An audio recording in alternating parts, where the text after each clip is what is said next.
अन्याय झाला तर वेगळा विदर्भ केला पाहिजे। महाराष्ट्रातलं उत्तम खातं आता सध्या विदर्भाकडे आहे।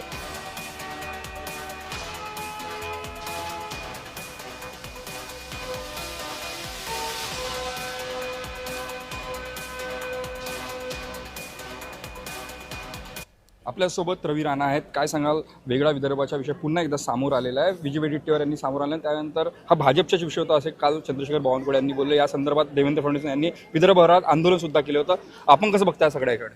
आता विदर्भाचे राज्याचे मुख्यमंत्री आहे देवेंद्र फडणवीस आहे आणि मला वाटते पूर्ण अधिकारांचा अनुशेष आहे, निधीबद्दल आहे, शेतकऱ्यांचा आहे, मजदूर लोकांचा आहे। या अनुशेषबद्दल देवेंद्र फडणवीस मुख्यमंत्री जेव्हापासून झाले त्यांनी भरून काढलेला आहे। मोठ्या प्रमाणात विदर्भामध्ये मुख्यमंत्री देवेंद्र फडणवीसांचं लक्ष आहे।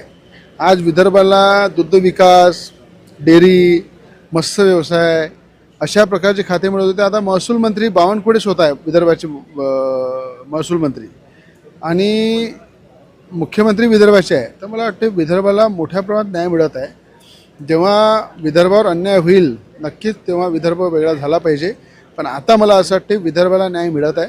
आज शेतकऱ्यांना 32,000 कोटीचा पॅकेज दिला, जो आजपर्यंत कुठल्या मुख्यमंत्र्यांनी दिला नाही।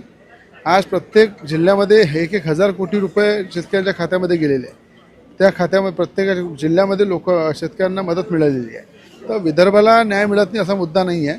विदर्भाच्या आमदारालाही न्याय मिळत आहे, विदर्भाच्या शेतकऱ्यालाही न्याय मिळत आहे आणि सर्वसामान्य माणूस खुश आहे। तेजस मोहतुरे, जय महाराष्ट्र न्यूज, नागपूर।